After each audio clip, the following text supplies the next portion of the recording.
Hello friend, good morning, good evening, good afternoon. હું છું doctor Nimish Patel, એસસીડબલ્યુ high school Deesa. મિત્રો, આપણે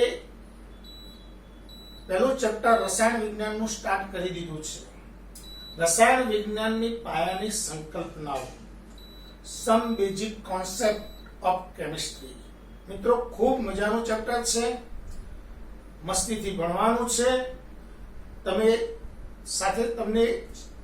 દરેક લેક્ચર સાથે ડીપીપી મોકલવામાં આવે છે. ડીપીપી માંથી ચોપડો ફરજિયાત બનાવવાનો છે અને તમે બનાવવાનું શરૂ કરી દીધું હશે. મિત્રો, આપણે આ ચેપ્ટરનું હવે ત્રીજું લેક્ચર આવ્યા છે, તો પહેલા બે લેક્ચરનું જરા થોડુંક રિવિઝન થઈ જાય. કમ્પ્લીટલી ધ્યાન આપજો. પહેલા લેક્ચરમાં આપણે ભણ્યા હતા રસાયણ વિજ્ઞાનની વ્યાખ્યા. તો રોવાલ્ડ હોફમેને વ્યાખ્યા આપી હતી કે રસાયણ વિજ્ઞાન અણુ પરમાણુનું વિજ્ઞાન છે. તે માત્ર 100 જેટલા તત્વોનું વિજ્ઞાન નથી, પરંતુ તેમાંથી બનતા અસંખ્ય સંયોજનોનું વિજ્ઞાન છે. પછી આપણે રસાયણ વિજ્ઞાનનું મહત્વ ભણ્યા હતા. મહત્વના 8 મુદ્દા આપણે કમ્પ્લીટ કરેલા હતા. એના પછી આપણે રસાયણ વિજ્ઞાનમાં દ્રવ્ય અવસ્થા ભણ્યા. એટલે કે દ્રવ્ય અવસ્થા, દ્રવ્ય એટલે શું? દ્રવ્યની અવસ્થાઓ જાણો. દ્રવ્યની વ્યાખ્યા, દ્રવ્યની અવસ્થાઓ, ઘન, પ્રવાહી, વાયુ. એના પછી આપણે નવો પોઈન્ટ ભણ્યા ભાઈ, દ્રવ્યની અવસ્થાઓ, ઘન, પ્રવાહી, વાયુ. આ બધું આપણે કમ્પ્લીટલી ભણી લીધું. એના પછીનો પોઈન્ટ બહુ મસ્ત ભણ્યા મિત્રો આપણે, દ્રવ્યનું સ્થૂળદર્શીય રીતે વર્ગીકરણ. તો સ્થૂળદર્શીય રીતે દ્રવ્યનું વર્ગીકરણ આપણે બે પ્રકારે પાડ્યું. શુદ્ધ પદાર્થો, મિશ્રણ. મિશ્રણમાં ઘટકો અલગ થાય, ઘટકોનું પ્રમાણ ચોક્કસ ન હોય, ઘટકોને અલગ કરી શકાય, ઘટકો સ્વતંત્ર ગુણધર્મો ધરાવે. મિશ્રણના બે પ્રકાર, સમાન મિશ્રણ, વિસમાન મિશ્રણ. એના પછી આપણે શુદ્ધ પદાર્થ ભણ્યા. શુદ્ધ પદાર્થમાં ઘટકો ચોક્કસ પ્રમાણમાં હોય, એમને અલગ ન કરી શકાય, તે સ્વતંત્ર ગુણધર્મો ધરાવતા નથી. એના બે પ્રકાર પડ્યા, તત્વ અને સંયોજન. પછી એના નાના નાના તફાવતો ભણ્યા. શુદ્ધ પદાર્થો, મિશ્રણનો તફાવત, સમાન મિશ્રણ, વિસમાંગનો તફાવત, સમાન મિશ્રણ, વિસમાન મિશ્રણનો તફાવત, નાના નાના થોડા એમસીક્યુ ટાઈપના પ્રશ્નો, તત્વ, મિશ્રણ, સંયોજનનું ઓળખવાના, કેવી રીતે વર્ગીકરણ કર્યું, બહુ મસ્ત. બધા કોન્સેપ્ટ બેઝ, એમસીક્યુ બેઝ આપણે શીખી લીધા. હવે મિત્રો આખો ટોપિક બદલાય છે. દ્રવ્યના ગુણધર્મો. તો ભાઈ કોઈ પણ દ્રવ્ય કેટલા ગુણધર્મો ધરાવે? તો દ્રવ્યના મુખ્ય બે ગુણધર્મો છે. દ્રવ્યના ગુણધર્મો. મિત્રો, દ્રવ્યના મુખ્ય બે ગુણધર્મો છે. એક વિશિષ્ટ ગુણધર્મો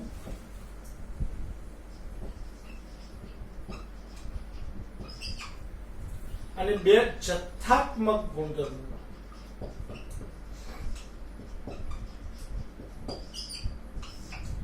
મિત્રો, વિશિષ્ટ ગુણધર્મો તો દ્રવ્યના જે ગુણધર્મો દ્રવ્યની લાક્ષણિકતા ઉપર આધાર રાખે છે, પરંતુ દ્રવ્યના જથ્થા ઉપર આધાર રાખતા નથી, તેવા ગુણધર્મોની વિશિષ્ટ ગુણધર્મો કહે છે.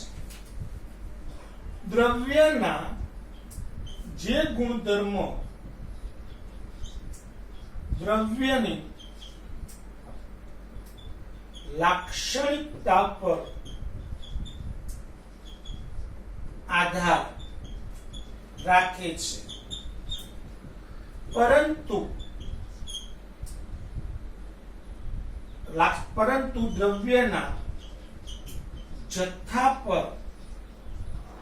પરંતુ દ્રવ્યના જથ્થા પર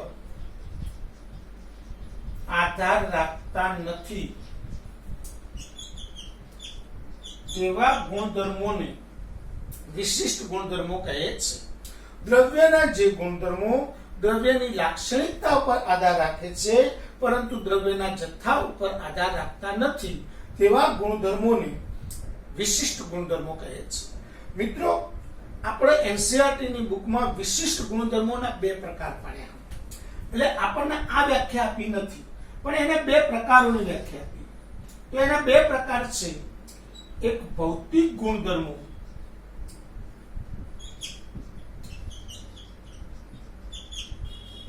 અને બે રાસાયણિક ગુણધર્મો. તો વિશિષ્ટ ગુણધર્મોના બે પેટા પ્રકાર પાડ્યા, ભૌતિક ગુણધર્મો અને રાસાયણિક ગુણધર્મો. બરાબર ધ્યાન આપજો. ભૌતિક ગુણધર્મો દ્રવ્યના જે ગુણધર્મોનું માપન કરતી વખતે દ્રવ્યનું સંઘટન બદલાતું નથી, દ્રવ્યમાં કોઈ ફેરફાર થતો નથી, તેવા ગુણધર્મોને ભૌતિક ગુણધર્મો કહે છે. ગુણધર્મોના માપન માટે દ્રવ્યના સંઘટનમાં ફેરફાર થતો નથી, તેવા ગુણધર્મોને ભૌતિક ગુણધર્મો કહે છે. દાખલા તરીકે ગલન બિંદુ, ઉત્કલન બિંદુ, ઘનતા, આ બધા ગુણધર્મો માપવા હોય તો આપણે કોઈ પદાર્થને કોઈ ક્વોલિટી ચેન્જ કરવાની હોતી નથી, પદાર્થની કોઈ પ્રક્રિયા કરવી પડતી નથી, માટે આ બધા ગુણધર્મોને ભૌતિક ગુણધર્મો કહેવાય. રંગ છે, વાસ છે, આ બધા જ ભૌતિક ગુણધર્મો છે. રાસાયણિક ગુણધર્મો તો પદાર્થના જે ગુણધર્મોનું માપન કરતી વખતે દ્રવ્યનું સંઘટન બદલાય છે, તેવા ગુણધર્મોને રાસાયણિક ગુણધર્મો કહે છે. ગુણધર્મોનું માપન કરતી વખતે દ્રવ્યનું સંઘટન બદલાય છે, તેવા ગુણધર્મોને રાસાયણિક ગુણધર્મો કહે છે. દાખલા તરીકે એસિડિકતા,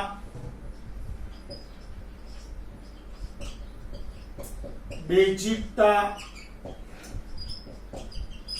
પાણી સાથેની પ્રતિક્રિયાત્મકતા, આ બધા ગુણધર્મો રાસાયણિક ગુણધર્મો છે. ચલો જથ્થાત્મક ગુણધર્મો દ્રવ્યના જે ગુણધર્મો દ્રવ્યના જથ્થા ઉપર આધાર રાખે છે, તેવા ગુણધર્મોને જથ્થાત્મક ગુણધર્મો કહે છે. દ્રવ્યના જે ગુણધર્મો દ્રવ્યના જથ્થા પર આધાર રાખે છે, તેવા ગુણધર્મોને જથ્થાત્મક ગુણધર્મો કહે છે. દાખલા તરીકે દળ જથ્થાત્મક ગુણધર્મ છે, કદ જથ્થાત્મક ગુણધર્મ છે, એન્ટ્રોપી જથ્થાત્મક ગુણધર્મ છે, એન્થાલ્પી જથ્થાત્મક ગુણધર્મ છે, વગેરે જથ્થાત્મક ગુણધર્મો છે. તો મિત્રો દ્રવ્યના ગુણધર્મોના મુખ્ય બે પ્રકાર છે, વિશિષ્ટ ગુણધર્મો, ભૌતિક ગુણધર્મો. દ્રવ્યના જે ગુણધર્મો દ્રવ્યની લાક્ષણિકતા પર આધાર રાખે છે, પરંતુ દ્રવ્યના જથ્થા પર આધાર રાખતા નથી, તેવા ગુણધર્મોને વિશિષ્ટ ગુણધર્મો કહે છે. વિશિષ્ટ ગુણધર્મોના બે પ્રકાર છે, ભૌતિક ગુણધર્મ, રાસાયણિક ગુણધર્મો.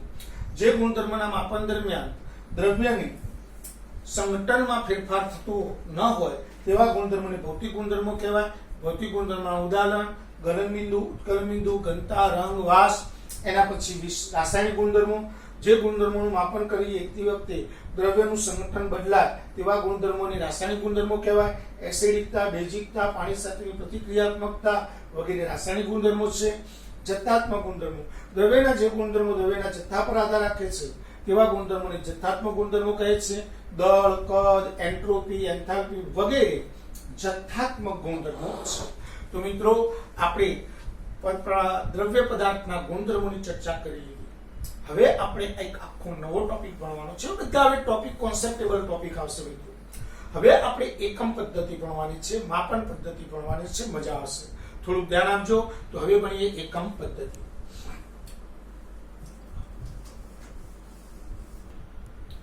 ચલો મિત્રો, તો હવે એકમ માપન પદ્ધતિ બહુ જોરદાર વસ્તુ છે. એકમ માપન પદ્ધતિ મિત્રો, આ એકમ માપન પદ્ધતિ ભણીએ એ પહેલા આ પદ્ધતિ કેમ આવી, એકમ માપન પદ્ધતિ માટેની ઘણી બધી પદ્ધતિઓ છે. એમાંની એક પહેલી પદ્ધતિ ભણીએ આપણે. એસઆઈ એકમ પદ્ધતિ આપણે ભણવાની છે.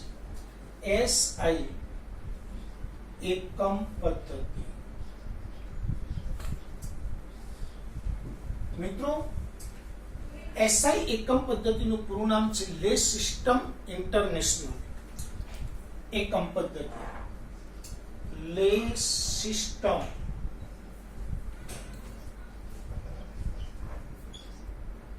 ઇન્ટરનેશનલ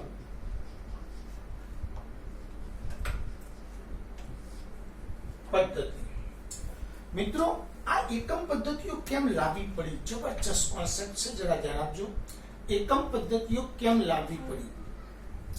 તો મિત્રો બરાબર ધ્યાન આપજો. દાખલા તરીકે ભારત, તો ભારતમાં પહેલા અંતર માટે આવું નતું 10 કિલોમીટર અમારું ગામ છે એવું ને, 2 ગૌ ચાલીએ એટલે અમારું ગામ આવે, 4 ગૌએ અમારું ગામ આવે.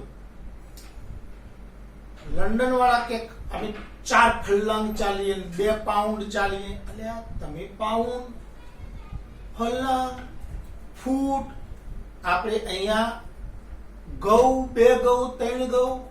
હવે માનો કે ઇંગ્લેન્ડ નો વ્યક્તિ ભારતમાં આવે અને કે ભાઈ મારી ડીસા જવું છે, ડીસાથી અમદાવાદ જવું છે, અમદાવાદ ક્યાં છે, કેટલું દૂર હશે?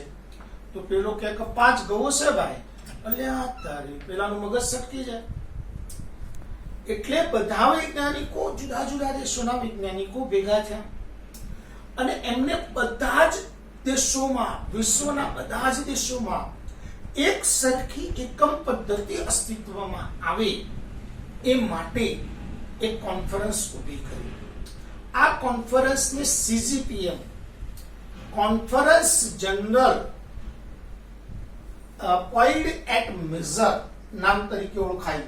CGPM conference, CGPM conference general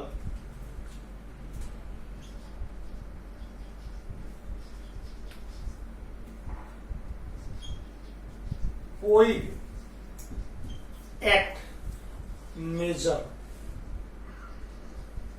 આ કોન્ફરન્સ પેરિસમાં 11મી સાધારણ સભા હતી. પેરિસમાં 11મી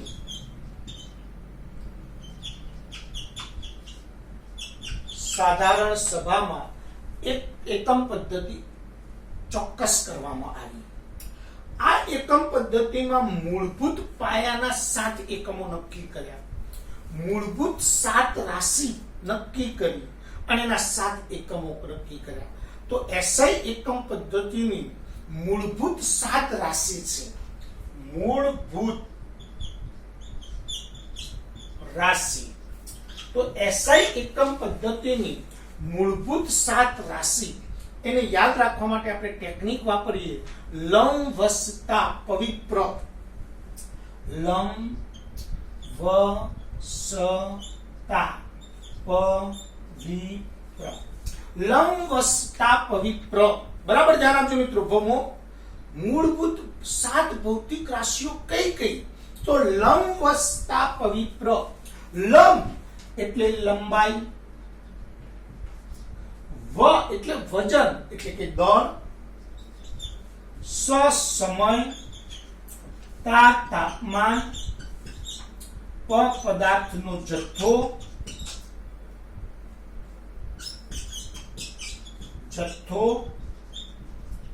વી વિદ્યુત પ્રવાહ,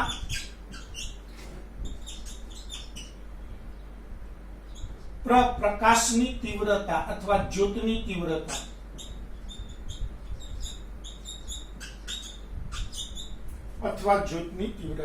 તો મૂળભૂત એસઆઈ એકમ પદ્ધતિની મૂળભૂત 7 રાશિઓ કઈ? તો મૂળભૂત 7 રાશિ યાદ રાખવાની ટેકનિક વાપરીએ. લમ વસતા પવિત્ર. લમ વસતા પવિત્ર. લંબાઈ, દળ, સમય, તાપમાન, પદાર્થનો જથ્થો, વિદ્યુત પ્રવાહ અને પ્રકાશની તીવ્રતા. ચલો ભાઈ એમની સંજ્ઞાઓ, ભૌતિક રાશિઓની સંજ્ઞાઓ. લંબાઈની સંજ્ઞા L, દળની સંજ્ઞા M એટલે માસ, સમયની સંજ્ઞા T, તાપમાનની સંજ્ઞા કેપિટલ T, ટેમ્પરેચર આ ટાઈમ છે, આ ટેમ્પરેચર, પદાર્થના જથ્થાની સંજ્ઞા n, વિદ્યુત પ્રવાહની સંજ્ઞા I, પ્રકાશની તીવ્રતાની સંજ્ઞા IV. તો મિત્રો આપણને દરેક મૂળભૂત રાશિની સંજ્ઞાઓ આવડવી જોઈએ. લંબાઈની L, દળની m, સમયની t, તાપમાનની કેપિટલ T, પદાર્થનો જથ્થો n, વિદ્યુત પ્રવાહ I, પ્રકાશની તીવ્રતા IV. ચલો ફરીથી એકવાર મૂળભૂત 7 રાશિ કઈ? લંબ વસ્તા પવિત્ર, લંબાઈ, વ દળ, સમય, વસ્તા તાપમાન, પદાર્થનો જથ્થો, વિદ્યુત પ્રવાહ, પ્રકાશની તીવ્રતા. એના પછી આવે મિત્રો એના એકમો. ભાઈ એકમો કયા કયા? લંબાઈનો એકમ SI એકમ પદ્ધતિમાં નક્કી થયો છે મીટર. આની સંજ્ઞા કેપિટલ M કરજો. ચલો મીટર. એના પછી દળનો એકમ કિલોગ્રામ, સમયનો એકમ સેકન્ડ, તાપમાનનો એકમ કેલ્વિન,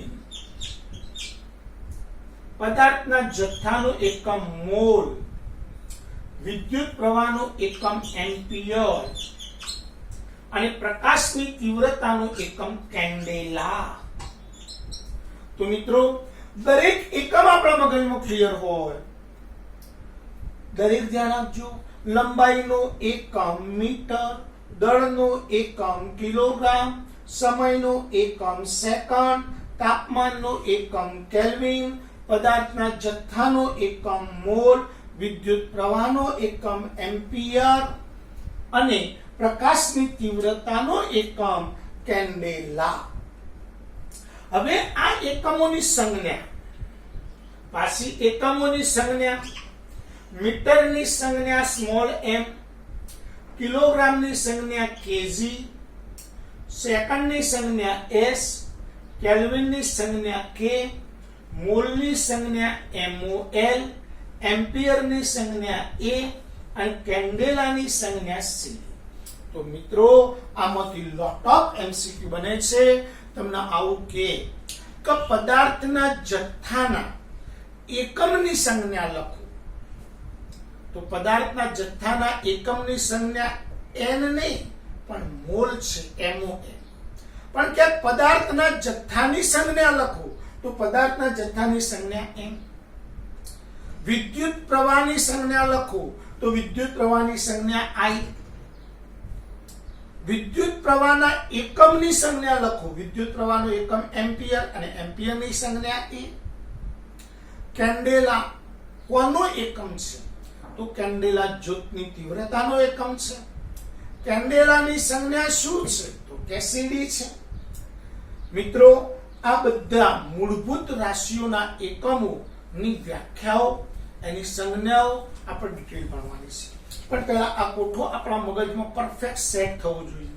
કોઠો યાદ રાખવા માટે ફરીથી ટ્રીક આપી દઉં છું. પહેલા મૂળભૂત રાશિઓ યાદ રાખવાની ટ્રીક: લંબ વસ્તા પવિત્ર, લંબાઈ, દળ, સમય, તાપમાન, પવિત્ર પદાર્થનો જથ્થો, વિદ્યુત પ્રવાહ, પ્રકાશની તીવ્રતા. દરેકની સંજ્ઞા: લંબાઈની L, દળની કેપિટલ M, સમયની T સ્મોલ t, તાપમાનની કેપિટલ T, પદાર્થના જથ્થાની M, વિદ્યુત પ્રવાહની I, પ્રકાશની તીવ્રતાની IV. દરેકના એકમો: લંબાઈનો SI એકમ મીટર, સમયનો SI એકમ સેકન્ડ, દળનો SI એકમ કિલોગ્રામ, પદાર્થના જથ્થાનો SI એકમ મોલ, વિદ્યુત પ્રવાહનો SI એકમ એમ્પિયર અને પ્રકાશની તીવ્રતાનો એકમ C. ભાઈ એકમોની સંજ્ઞાઓ: મીટરની સંજ્ઞા M, કિલોગ્રામની સંજ્ઞા kg, સેકન્ડની S, કેલ્વિનની K, મોલની MOL, એમ્પિયરની A, કેન્ડેલાની C. તો આ રીતે એસઆઈ એકમ પદ્ધતિમાં એકમો અને એની સંજ્ઞાઓ પૂછાઈ શકે છે. હવે બીજી વસ્તુ, સીજીપીએમ નું પૂરું નામ લખો તો સીજીપીએમ નું પૂરું નામ કોન્ફરન્સ જનરલ કોઇડ એટ મેજર્સ. એસઆઈ નું પૂરું નામ લખો લે સિસ્ટમ ઇન્ટરનેશનલ. એસઆઈ એકમ પદ્ધતિ છે. આ પદ્ધતિ માટે સૌપ્રથમ 19મી સભા ભરાઈ હતી, સાધારણ સભા પેરિસમાં ભરાઈ હતી, અને એ પેરિસમાં ભરાયેલી સભા સીજીપીએમ તરીકે ઓળખાઈ.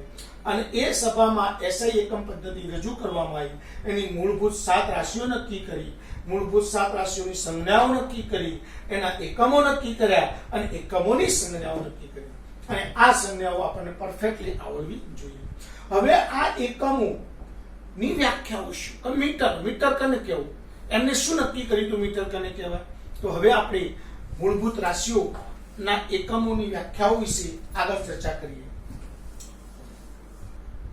ચલો હવે મિત્રો આપણે દરેક ભૌતિક રાશિના એસઆઈ એકમ, એની સંજ્ઞા, એકમની વ્યાખ્યા અને એના સિવાય કયા એકમો અસ્તિત્વમાં આવે એ ડિટેલમાં ભણી લઈએ. તો પહેલા ભૌતિક રાશિ લઈએ 1 લંબાઈ. ભાઈ પહેલા લંબાઈની સંજ્ઞા L છે. લંબાઈની સંજ્ઞા L છે. લંબાઈનો એસઆઈ એકમ મીટર છે. આ બંને કોઠામાં ભણી લીધું એટલે ફરીથી ના લખો તો પણ ચાલે. પણ મીટરની વ્યાખ્યા શું છે? ભાઈ મીટર કોને કહેવું? તો ભાઈ એસઆઈ એકમ પદ્ધતિમાં મીટર કોને કીધા? તો મીટર માટે એક મસ્ત વ્યાખ્યા આપી એમને કે 1 સેકન્ડના 1 ભાગ્યા 299 792 458 માં ભાગમાં શૂન્ય અવકાશમાં પ્રકાશે કાપેલા અંતરને 1 મીટર કહે છે. બરાબર ધ્યાન આપજો મિત્રો. 1 સેકન્ડના 1 ભાગ્યા 299 792 458 1 સેકન્ડના 1 ભાગ્યા 299 792 458 માં ભાગમાં પ્રકાશે શૂન્ય અવકાશમાં